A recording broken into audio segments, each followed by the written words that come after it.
All right, 3, 2, 1.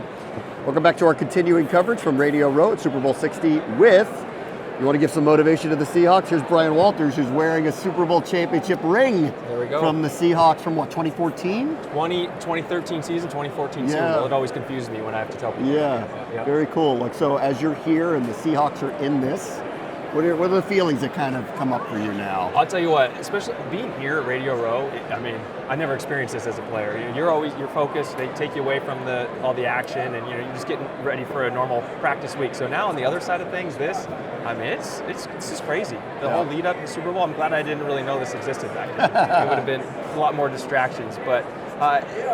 Just seeing a bunch of former teammates getting together, I mean, especially just the Seahawks being in the Super Bowl again, you're seeing a lot of guys just coming back for it.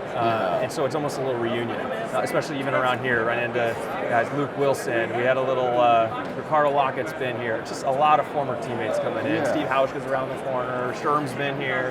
And it's been a lot of fun, just a lot of reminiscing and talking about the 2013-14 win, not quite the one against the Patriots. Yeah, you have such an interesting story. You played at Cornell, you went undrafted, you bounced around, but you ended up on a championship team. What was your journey like? Yeah, you didn't pick Cornell because I thought I'd go to the NFL. That's for sure. So, was fortunate enough that one scout with San Diego Chargers kind of came, worked me out.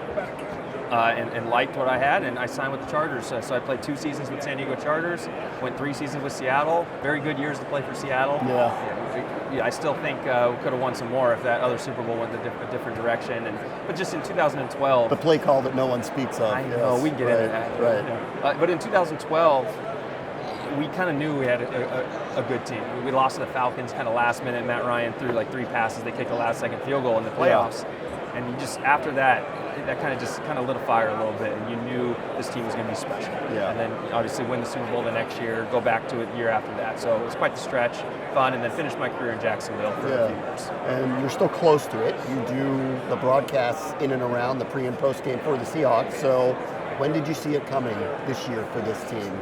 Man, I'm not lying to you. I knew this team was going to be good. I did. Back in the summer? Back in the summer, you saw this team going to their practice, going to training camp, seeing just the energy around the facility, the VMAC, and the passion the players had. You just knew it was going to be different. You knew it wasn't going to be what the national media was telling everybody. It's maybe a 7-win season. A lot of people picking them last in the NFC West. Well, they saw, trading a quarterback, getting a quarterback, trading a number 1 receiver, wondering what does this all mean? What does this look like? Yeah. And that's, I think, my biggest point is you knew the defense was going to be amazing.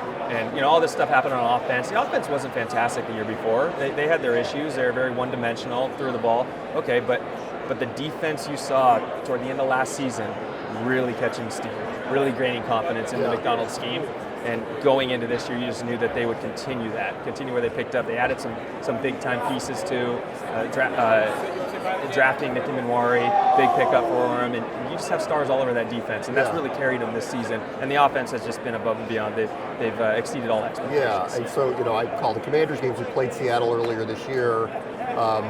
When you watch them, it's hard to describe what they're running on defense. It's a very unique scheme. And you can kind of talk to what they're doing, because it feels really unusual, not just all the speed and the talent, but it's very unusual when you watch them. It is, and here's the question I've been getting asked a lot this week is, how's this defense compared to 2013's Legion of Boom defenses? And you go, well, it really doesn't compare, because the Legion of Boom defense 2013, you knew what you were getting. It was so simple. It was, hey, cover 3 and try to beat us.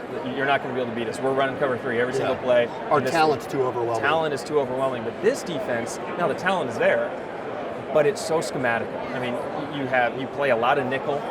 You have a guy like Nicky Manwari that can play in the box all the time. He plays on the line of scrimmage a lot, and he plays on the back end a lot. He'll be guarding a receiver in the slot. He'll be matched up on a tight end. He's had to match up against McCaffrey.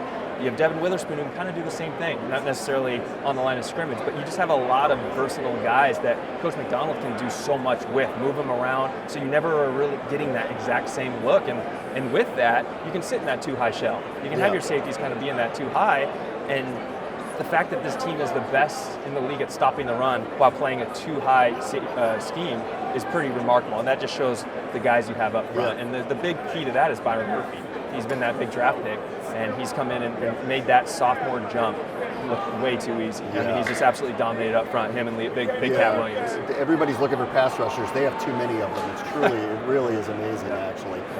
So you said you went to school not to get into the NFL. You ended up in the NFL. You're keeping proximity to it. You had a nice career, but what else are you doing now as an alumni? As an alumni, I actually do real estate development out in Seattle. So with a buddy of mine from college, Cornell, so we're just kind of developing properties as we can up there, and then obviously just getting into the media world. So that's where I've been, and that's kind of where I kind of see myself going. Yeah. Bryan, pleasure having you on. Thank you so much. I appreciate it. Thank you. You got it. Thanks.